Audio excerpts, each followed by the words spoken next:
Dulu itu kan kami kalau menyanyi Indonesia Raya itu kan terus menyanyi di pembagian terakhir. Hiduplah Indonesia Raya. Tapi Seputu memang tidak bilang hiduplah Indonesia. Dia bilang Indonesia Raya. Nah, kami tidak jadi menyanyi lagi itu. Kami stop sudah di situ. Kau kuatkan di saat ku lemah, kau menopang di saat ku merasakan. Bapak Ibu saudara-saudara, mari kita berdoa untuk pemberitaan firman Tuhan. Mari berdoa. Ya Tuhan Allah, kami mohon kepadamu, arahkanlah seluruh hati, pikiran dan hidup kami pada pemberitaan firman saat ini. Sebab siapa kami ini Tuhan? Kami orang-orang berdosa dan terbatas dalam segala sesuatu. Karena itu sungguh tidak mungkin bagi kami untuk mengerti firman Tuhan kecuali kalau Tuhan menolong kami. Oleh kuat kuasa Roh Kudus-Mu kami mohon, biarlah hari ini Tuhan Engkau memampukan kami mengerti firman-Mu. Dan lebih dari itu kami dimampukan menjadi pelaku-pelaku firman Tuhan. Jauhkanlah semua penggoda pencobaan. Biar di dalam damai-Mu kami belajar firman Tuhan. Terima kasih. Kami rindu pada firman-Mu. Berfirmanlah bagi kami Tuhan. Di dalam nama Yesus firman yang hidup itu kami berdoa. Amin. Bapak Ibu saudara-saudara, tema yang ditetapkan oleh Majelis Sinode pada hari ini adalah doa Yesus untuk persekutuan yang diutus. Doa Yesus untuk persekutuan yang diutus. Pembacaannya terambil dari Injil Yohanes pasal 17 ayat 1 sampai ayat 26. Injil Yohanes pasal 17 ayat 1 sampai ayat yang ke-26. Sejemput jemaat Tuhan berdiri. Doa Yesus untuk murid-muridnya. Demikianlah kata Yesus. Lalu ia menengadah ke langit dan berkata, Bapa, telah tiba saatnya, permuliakanlah anakmu, supaya anakmu mempermuliakan engkau. Sama seperti engkau telah memberikan kepadanya kuasa atas segala yang hidup, demikian pula ia akan memberikan hidup yang kekal kepada semua yang telah engkau berikan kepadanya. Inilah hidup yang kekal itu, yaitu bahwa mereka mengenal engkau, satu-satunya Allah yang benar, dan mengenal Yesus Kristus yang telah engkau utus. Aku telah mempermuliakan engkau di bumi dengan jalan menyelesaikan pekerjaan yang kau berikan kepadaku untuk melakukannya. Oleh sebab itu, ya Bapa, permuliakanlah aku padamu sendiri dengan kemuliaan yang kumiliki di hadirat-Mu sebelum dunia ada. Aku telah menyatakan namamu kepada semua orang yang kau berikan kepadaku dari dunia. Mereka itu milik-Mu, dan engkau telah memberikan mereka kepadaku, dan mereka telah menuruti firman-Mu. Sekarang mereka tahu bahwa semua yang engkau berikan kepadaku itu berasal daripadamu. Sebab segala firman yang kau sampaikan kepadaku telah kusampaikan kepada mereka, dan mereka telah menerimanya.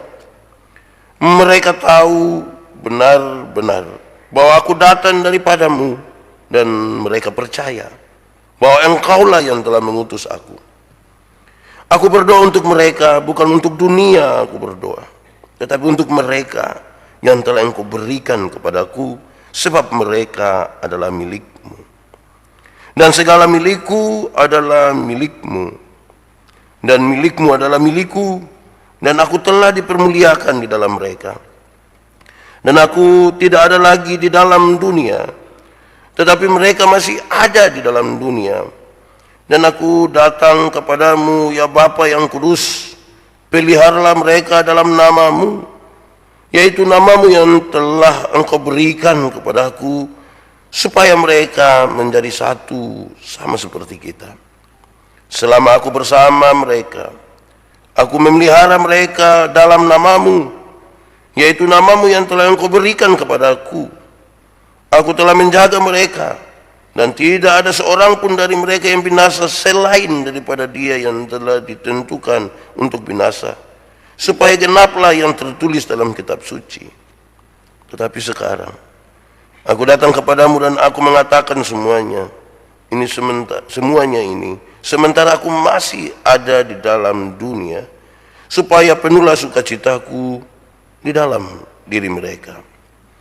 Aku telah memberikan firman-Mu kepada mereka dan dunia membenci mereka, karena mereka bukan dari dunia, sama seperti aku bukan dari dunia.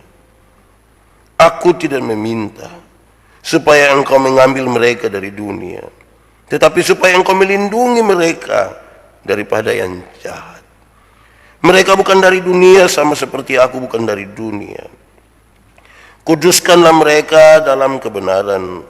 Firman-Mu adalah kebenaran. Sama seperti Engkau telah mengutus aku ke dalam dunia, demikian pula aku telah mengutus mereka ke dalam dunia.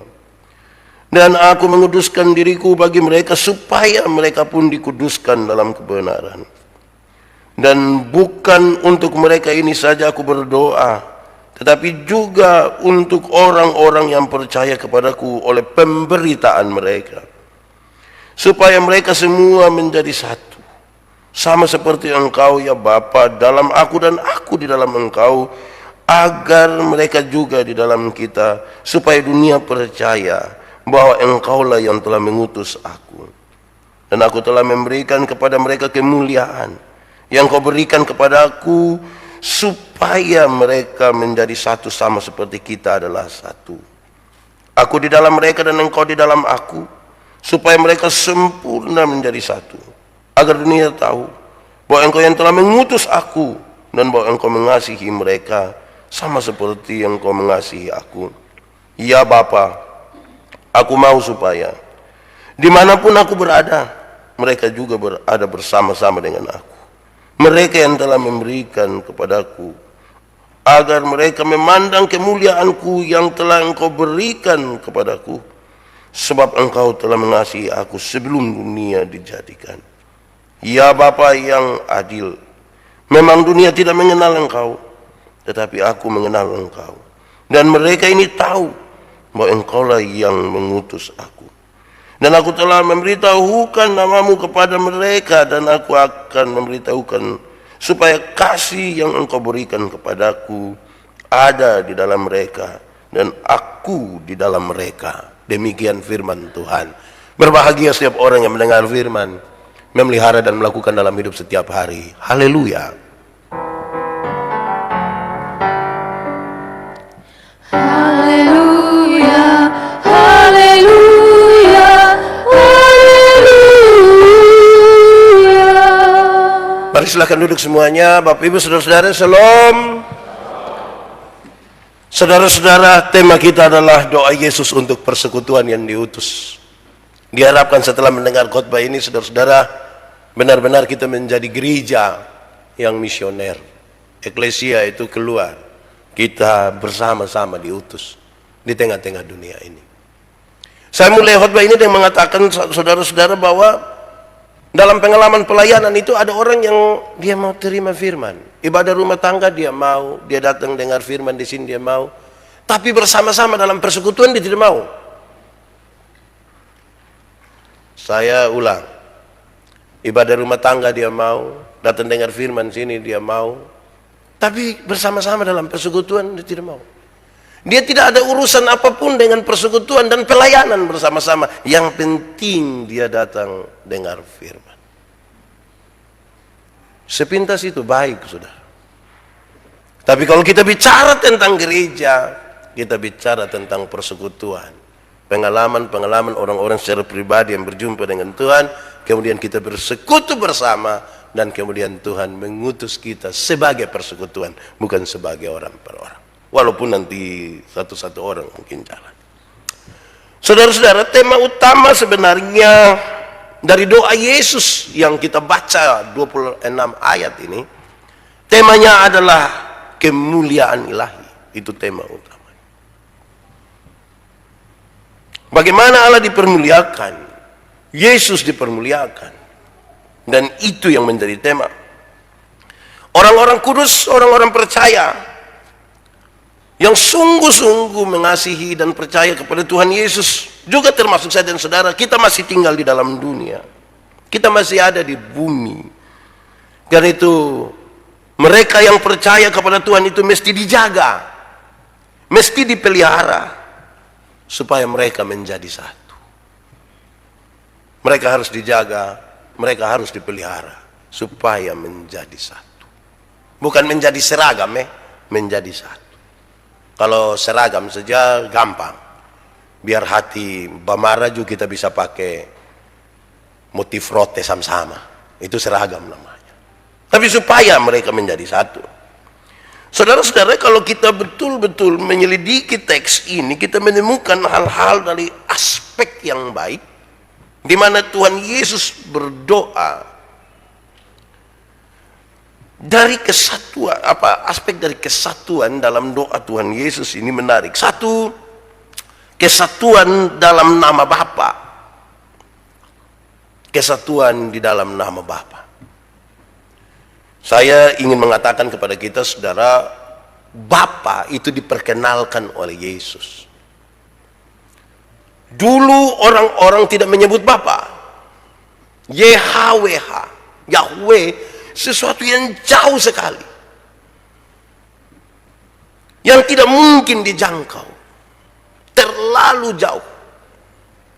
Dan Tuhan Yesus memperkenalkan nama yang luar biasa ini. Kamu boleh menyebutnya Bapa. Dekat. Dia bukan yang di jauh sana. Dia dekat dengan kamu. Dalam doanya, saudara, Tuhan Yesus juga menunjukkan sebuah aspek yang luar biasa, bahwa persekutuan jemaat, persekutuan orang-orang beriman itu tidak akan pernah binasa. Tidak akan binasa. Gedung gereja mungkin akan binasa, tapi persekutuan orang beriman tidak akan binasa. Walaupun nanti kemudian dalam perjalanannya bukan tanpa pergumulan dan tantangan. Aspek yang berikut dari doa Yesus adalah supaya orang-orang kudus, supaya orang-orang percaya senantiasa berjaga-jaga. Berjaga-jaga di dalam doa supaya mereka terlepas dari iblis. Tantangan kita ini di situ. Iblis juga berusaha begitu rupa untuk mengacaukan kita. Kita harus terlepas dari pengaruh kuasanya, dan kita harus terlepas dari upaya untuk menghancurkan. Nah, ini harus ditaruh kriteria hati-hati. Iblis tahu kalau kita bersatu, dia kalah. Itu iblis tahu itu. Kalau kita bersatu, iblis kalah. Sehingga dia cari jalan begitu rupa supaya kita jalan bersatu, supaya kita pecah. Nah, ini kriterianya mesti hati-hati. Jangan sampai, saudara-saudara, supaya kita tidak ada masalah, lantas kita tidak mau melakukan apa-apa. Makanya saya bilang, mesti ditaruh kriteria hati-hati. Aspek yang berikut dari doa Yesus ini, saudara, adalah supaya mereka dikuduskan. Kudus itu berarti supaya mereka dipisahkan. Mereka dipisahkan dari dunia ini. Kata dunia dalam Alkitab juga mengandung arti mereka yang tidak mengenal Allah, yang membenci. Persekutuan orang kudus adalah persekutuan orang-orang yang dipisahkan dari mereka yang tidak percaya. Supaya jelas, ini kambing, ini domba. Ini orang percaya, ini tidak orang percaya. Yang jadi soal adalah kadang-kadang kita jadi orang percaya, kadang-kadang kita jadi orang tidak percaya. Ada orang yang diatur secara baik, dia mengatur secara baik waktunya, hari Minggu itu dia betul-betul jadi orang percaya. Nanti Senin, Sabtu baru dia jadi orang lain. Nah, ini juga kita repot ini. Karena itu, saudara-saudara, doa Yesus ini mengandung aspek yang luar biasa ini, supaya mereka dikuduskan. Tanda kesatuan dengan Tuhan itu tidak ada tanda lain, tidak ada syarat lain selain kudus. Dia kudus, kita kudus, baru bisa bersatu. Yang tidak menjaga kekudusan tidak bersatu dengan Tuhan Allah. Terang tidak dapat bersatu dengan yang gelap. Tanggalkanlah kasutmu, sebab tempat di mana engkau berdiri itu adalah kudus. Doa Yesus ini juga mengandung aspek kesatuan dalam Allah Tritunggal melalui pengudusan. Allah Tritunggal. Saudara-saudara, Allah Tritunggal ini menjadi sebuah tema yang baik. Saya tidak lagi berkhotbah soal Trinitas, tapi saya ingin menyampaikan kepada kita bahwa Bapa, Putra, Roh Kudus adalah sesuatu yang sungguh-sungguh ada. Dan itu ada di dalam kekudusan. Sehingga kita menyatu dengan Roh Kudus, dengan Kristus, dan dengan Allah yang kita sebut Bapa itu. Yang terakhir, saudara, aspek dari kesatuan dalam doa Yesus itu adalah kesatuan dalam kemuliaan melalui penyangkalan diri. Kesatuan dalam kemuliaan melalui penyangkalan diri. Orang yang menyangkal diri itu dia mengatakan, maaf, bukan saya, tapi Tuhan. Hidupku bukannya aku lagi, tapi Yesus yang hidup dalam, bukan aku. Nah, untuk menyangkal diri ini yang repot, saudara. Saya berulang-ulang kali itu mengatakan begini, menyangkal diri. Barang siapa mau mengikut aku, dia harus menyangkal dirinya, memikul salibnya, dan mengikut aku. Ya, yang dua saya tidak omong. Menyangkal diri itu kan bilang, bukan saya. Nanti orang tanya, siapa yang bangun ini gedung ibadah ini? Siapa yang bangun? Bukan saya, tapi Tuhan. Nah, itu yang berat. Nanti kan kita semua bangun gedung ibadah ini. Dan sampai 30 tahun kemudian orang tanya, Pak Pendeta Yandi, siapa yang bangun itu gedung Agape itu? Terus saya bilang, bukan saya. Coba kamu cek saja. Nah, kalau saya pakai kata cek, itu berarti cek saya pun nama yang itu hari. Wih, menyangkal diri ini susah. Ada orang susah, sakit-sakitan, dia datang kepada saudara, miskin sekali, saudara tolong dia, singkat cerita, dia sukses, dia bawa kesaksian itu kemana-mana, dan orang-orang diberkati sekali dengan kesaksiannya. Berita itu sampai ke telinga saudara, saudara kira-kira akan bilang apa? Sebenarnya datang sini semua mati, Pak. Untung. Nah, itu untung itu yang kita pun diri mulai kita taruh di situ tuh kita. Memang menyangkal diri ini repot sekali. Saya ingat saudara-saudara, ada satu waktu kita ada bersama-sama ini, terus ada seseorang datang kepada saya, dia bilang, memang itu barang saya yang buat, Terus saya bilang, wah, ini orang yang buat ini barang ini memang dia terlalu betul. Saya bilang, lu kenal itu orang kok tidak? Tidak, weh, itu orang memang terlalu. Itu orang tuh yang sementara berkata-kata dengan engkau. Wih, itu kerasa bangga sekali. Orang untung baik dia tidak lanjut itu kalimat, dia bilang itu orang memang terlalu jelek di hasil. Untungnya dia bertahan di situ saja. Jadi ya menyangkal dia. Nah, saudara-saudara, lalu bagaimana penggenapan dari doa ini? Kan kita butuh bahwa doa Yesus ini terjawab. Banyak orang merasa bahwa doa Yesus itu tidak terjawab, sehingga banyak mengatakan bahwa di bagian ini jawaban tentang doa Yesus menunggu kita. Nah, apa memang begitu? Tidak juga, saudara. Saya mencatat bagi kita, saudara-saudara, bahwa penggenapan dari doa itu terjadi satu, ketika kebangkitannya.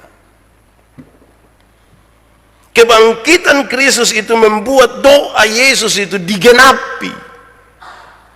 Nanti sebentar saya akan menunjukkan kepada saudara bahwa apa yang ada di situ 1, 2, 3, 4, 5, 6 dan itu tergenapi di situ ketika kebangkitan Kristus. Kalau Kristus tidak bangkit, sia-sialah imanmu. Kedua, saudara-saudara, doa Yesus itu digenapi di dalam gereja Tuhan. Gereja itu harus dipahami sebagai orang-orang secara pribadi. Gereja bukan gedungnya, gereja adalah orang-orangnya yang kalau teks itu kita baca dengan teliti, serius. Kita adalah orang-orang yang tadi dikuduskan, dipisahkan. Kita betul-betul dimuliakan, dan itu yang sesungguhnya disebut sebagai gereja. Dan mereka yang bergereja, yang dikuduskan itu telah menjadi satu. Ketiga, doa Yesus itu digenapkan di Yerusalem baru. Saudara dan saudara yakin masuk surga atau tidak? Harusnya semua orang yang mengaku dia masuk surga bersama-sama dengan Kristus, mereka menjadi satu. Nanti sebentar kita bisa berefleksi tentang tantangan-tantangan kesatuan gereja.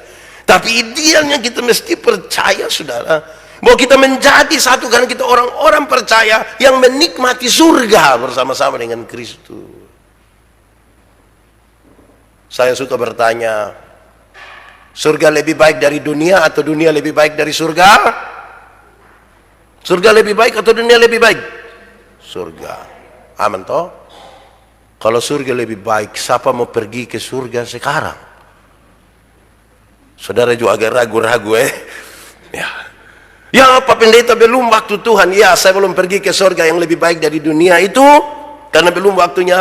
Tapi tanda-tanda kerajaan surga itu saya alami di sini dalam kesatuan sebagai orang-orang yang nanti akan menikmati surga yang lebih baik. Tanda-tanda kerajaan surga itu berkaitan dengan pemerintahan Allah berlaku di dalam diri kita, dan saya kira banyak orang pemerintahan Allah berlaku dalam hidupnya. Saudara, lebih dalam sekarang saya ajak kita untuk melihat inti dari kesatuan itu ya Allah. Kita bicara tentang kesatuan, semua orang bicara tentang kesatuan. Lalu apa inti dari kesatuan itu? Saudara bisa cek betul-betul kesatuan kita kalau kita bersatu dalam nama Bapa. Ada banyak gereja terlalu mengandalkan banyak hal dan tidak mengandalkan Bapa. Ada banyak orang tidak mau bersatu karena firman. Masing-masing mempertahankan doktrin-doktrinnya. Dan kita sama-sama nama gereja tapi kita tidak bersatu karena kita tidak pakai nama ini. Nanti saya jelaskan kenapa nama Bapa. Yang kedua, inti dari kesatuan gereja adalah firman Allah. Firman. Kita bersatu di dalam firman. Kesatuan kita adalah firman. Firman itu saudara, firman itu adalah sesuatu yang memang harus menurut apa yang Tuhan mau. Oke, yang ada saudara-saudara kita coba cepat-cepat barang 1 menit atau 2 menit cepat-cepat saja. Coba, yang bawa pena dengan kertas, ada kok? Jemaat ada yang bawa PowerPoint 1 dan kertas ada kok? Ada. Coba ikuti yang saya maksudkan di sini, tolong gambar. Oh, di depan ada Pak Meki, ada Ibu Ellen, tolong saja. Iya, Adi Putri, tolong. Oke, coba mulai sekarang. Saya bilang sesuatu dan saudara lakukan. 1, tolong gambar kepala. Sudah? Tolong gambar mata. Evi cepat. Sudah? Coba gambar hidung. Sudah? Coba gambar mulut. Sudah? Coba gambar badan. Sudah? Coba gambar telinga. Coba gambar kaki. Coba gambar tangan. Sudah? Coba gambar ekor. Ekor. Sudah gambar? Sudah kan? Oke, cukup di situ, tidak usah lanjutkan. Itu kira-kira perintahnya. Coba sekarang, Pak Miki boleh angkat, Ibu Ellen coba angkat itu. Tidak, kami tidak lihat dia punya jelek lah. Kami lihat pesan yang sampai. Oke, izin. Saudara lihat ini, Ibu Ellen. Oh, parah. Evi, sudah gambar itu.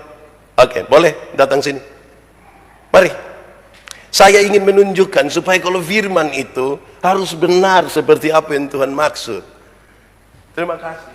Saudara lihat, dari sebuah perintah yang sama, orang bisa menggambar 2 hal yang berbeda.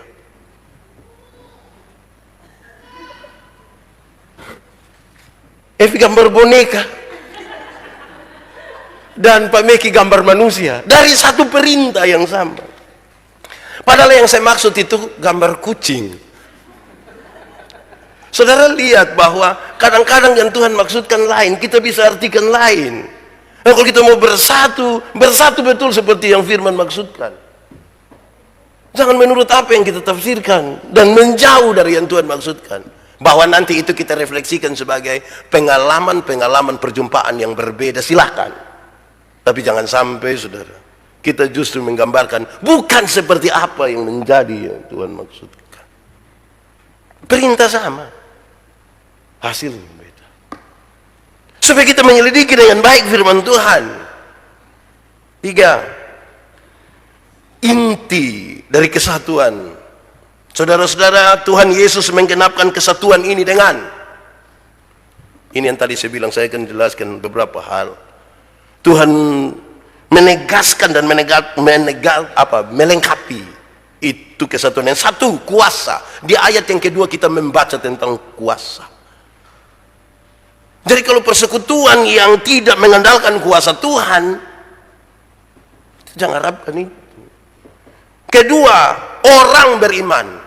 Kalau kita baca ayat 2, 6, 9, 24, orang-orang beriman Tuhan berikan. Engkau telah berikan. Masa di dunia yang besar ini tidak ada orang beriman? Masa di antara kita yang begini banyak tidak ada orang beriman? Ketiga, penyelamatan bagi dunia. Tuhan melengkapi itu dengan penyelamatan bagi dunia. Ayat 4. Aku telah menyelesaikan tugas itu. Firman, ayat yang ke-8, dia melengkapi. Nama Bapa, ayat 11 dan 12. Dan di ayat 24 terakhir ke-6, kemuliaan Bapa. 6 ini menggenapkan kesatuan jemaat. Kita bisa ukur kita dalam kesatuan itu kok tidak. Kuasa orang beriman, penyelamatan bagi dunia, firman, nama Bapa, dan kemuliaan Bapa. Saudara, supaya orang beriman bisa mengambil bagian dalam kesatuan, supaya orang beriman bisa mengambil bagian dalam kesatuan, Tuhan Yesus memberikan kepada mereka 3 hal. Kehidupan kekal Tuhan telah berikan. Orang beriman mesti meyakini, seyakin-yakinnya tentang kehidupan kekal, firman Allah, dan kemuliaan Allah. Supaya kita bisa mengambil bagian dalam tadi itu kesatuan. Bukan Tuhan belum bekerja, dia memberikan kepada kita kehidupan kekal, firman, dan kemuliaan. Kenapa dari tadi disebutkan nama Bapa, Bapa, Bapa, Bapa? Saudara, dalam perjanjian lama,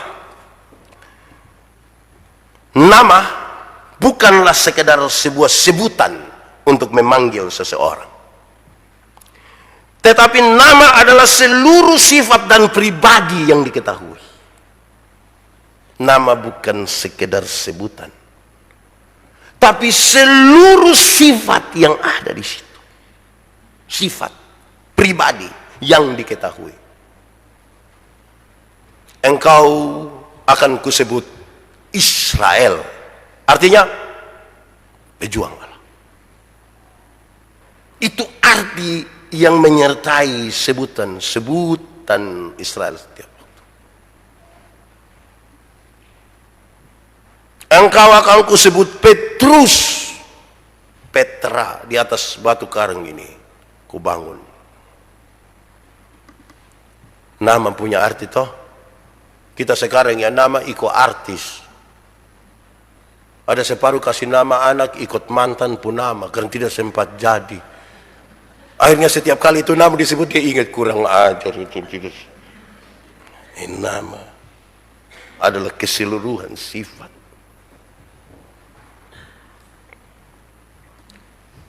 Catatan yang berikut saudara adalah cara untuk memuliakan Allah adalah mematuhi perintahnya. Cara untuk memuliakan Allah adalah mengikuti saja perintah Tuhan. Mengikuti perintah Tuhan ini bertabrakan saja dengan kita pemerintah atas diri sendiri.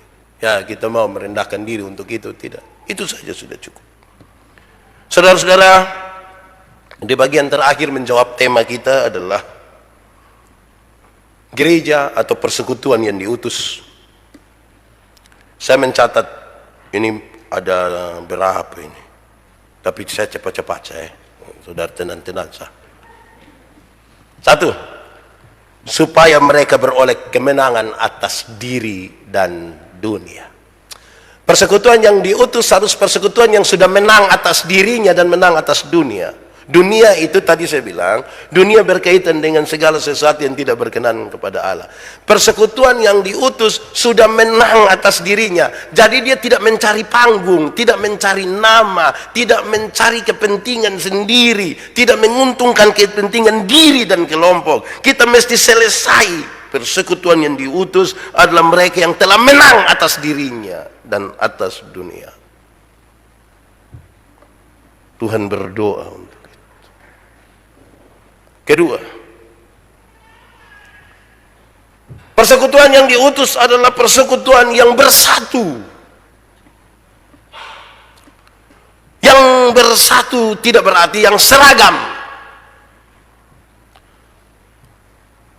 Bersatu itu berbeda, tapi mengelola.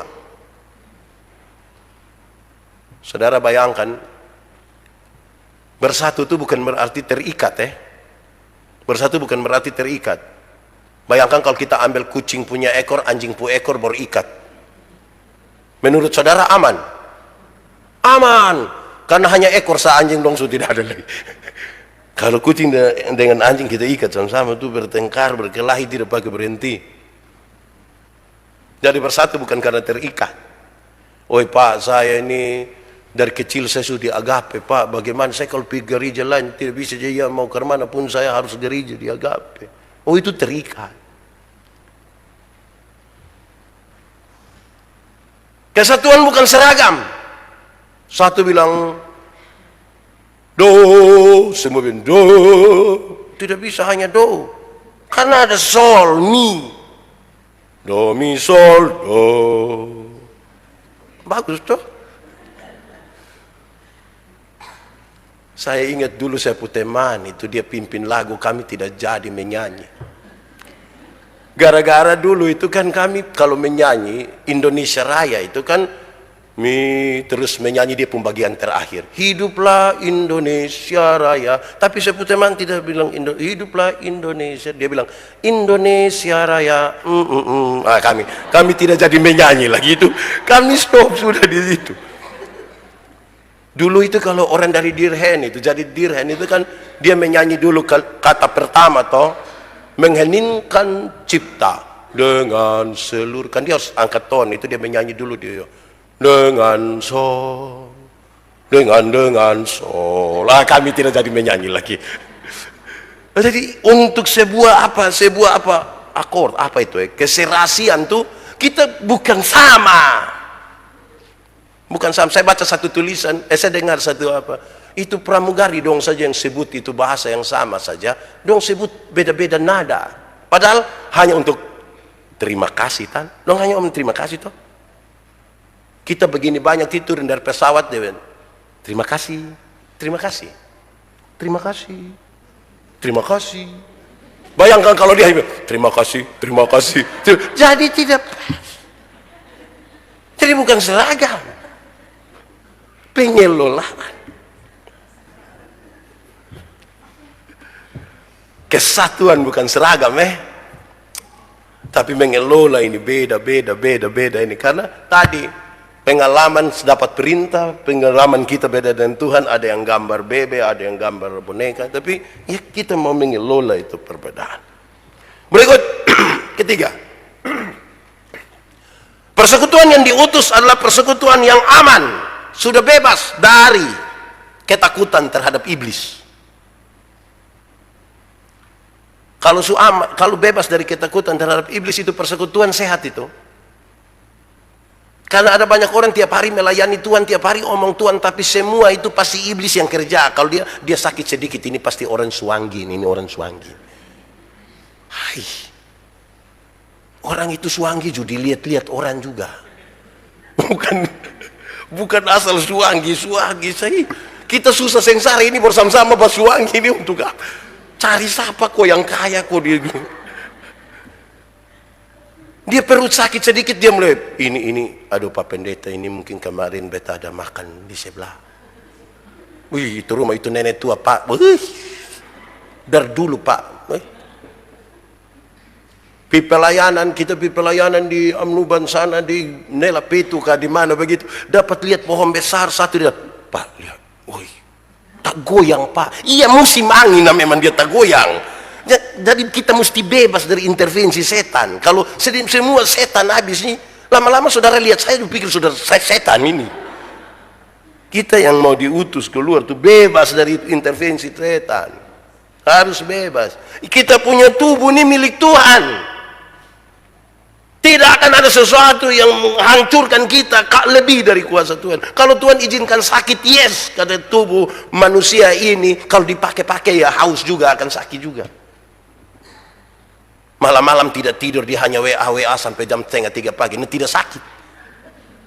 Bersaudara mau bilang dalam nama Yesus sembuh, tidak, tidur, makan, minum vitamin, minum.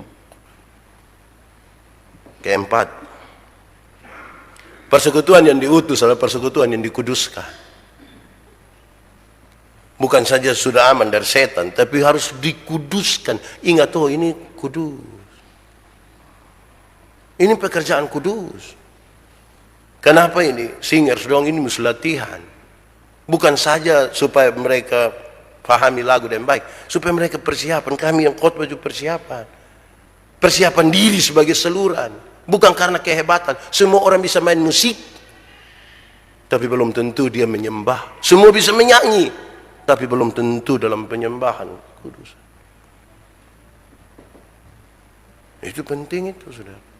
Supaya betul-betul kita siap, kita buat hati ini jadi saluran kita dikuduskan. Tuhan mau alirkan ini kuasa yang besar, berkat yang besar pada jemaat. Kitalah saluran, selang itu kan. Selang itu harus dipastikan jangan bocor-bocor, jangan tersumbat, supaya berkat yang Tuhan kasih. Kelima, persekutuan kita yang diutus adalah persekutuan yang sudah menerima salib, kepatuhan, dan relasi dengan Allah. Itu peristiwa yang Tuhan Yesus kerjakan. Salib, taat sampai mati, dan kemudian relasi kita dengan Tuhan terhubung. Saya geser pada persekutuan. Persekutuan selalu akan ada tantangan, saudara. Tidak ada sebuah persekutuan yang diutus tanpa tantangan. Salib.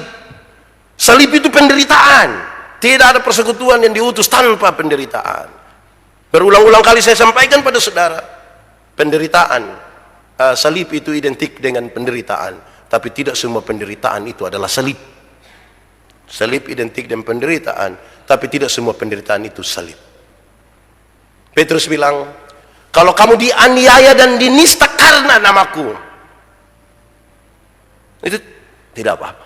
Karena penghakiman dimulai dari rumah Allah sendiri. Tetapi kalau engkau pencuri berkenapa pokok, itu bukan salib. Itu pilihan pribadi, bilang om tolong pukul beta dulu. Jadi sama-sama menderita, tapi itu dua hal yang beda. Kepatuhan, taat. Supaya jangan cepat-cepat ada masalah sedikit langsung persetan beta tenang. Tantangan sedikit semua lepas dari tanggung jawab. Jangan, gas, maju. Butuh taat. Kita taat ini bukan pada manusia, taat kepada Tuhan. Ketiga, berkaitan dengan relasi dengan Allah. Siapa persekutuan yang diutus, pastikan relasi dengan Tuhan itu aman. Relasi di antara sesama persekutuan itu aman. Yang kita sama-sama mau diutus. Bayangkan kalau kita pergi 10 orang, kita masih bertengkar soal pakaian seragam. Hari pertama merah kok coklat. Sudah merah dan coklat, coklat di atas, merah di bawah. Satu bilang jangan, yang bunga-bunga kotak-kotak dan garis-garis. Hai, kita yang mau pergi ini kita butuh untuk atur dan baik. Terakhir, saudara-saudara, persekutuan itu diutus oleh gereja. Karena Kristus kepala gereja, dia memanggil kita, pergilah, pergilah. Saudara-saudara, oleh gereja itu kita melayani, kita diutus. Dalam tradisi gereja harus utama ke kami ini, waktu ditabiskan jadi pendeta, dikasih pakai stola, di sorong Alkitab, dikasih apa, pergilah. Woi, saya ingat satu kisah kecil ini. Berapa minggu lalu, 2 minggu lalu, 3 minggu lalu saya di Toraja, bukan di Toraja, di Makassar untuk satu Persekutuan Gereja Toraja, satu klasis di Makassar Tengah. Kebiasaan mereka, siapa yang akan memimpin ibadah, itu nanti majelis pendamping itu, dia doa habis, misalnya tadi Pak Abi yang dampingi, doa habis, baru dia kasih pakai stola. Itu tidak pakai sendiri, dia kasih pakai stola. Nanti sehabis ibadah, baru dia doa lagi, baru dia buka ini stola. Yang pertama aman. Yang kedua, waktu kami habis ini, saya lupa. Jadi pas kami doa habis, dia menghadap saya begini, kok mau ambil stola. Pak Yandi pikir dia mau cium Pak Yandi.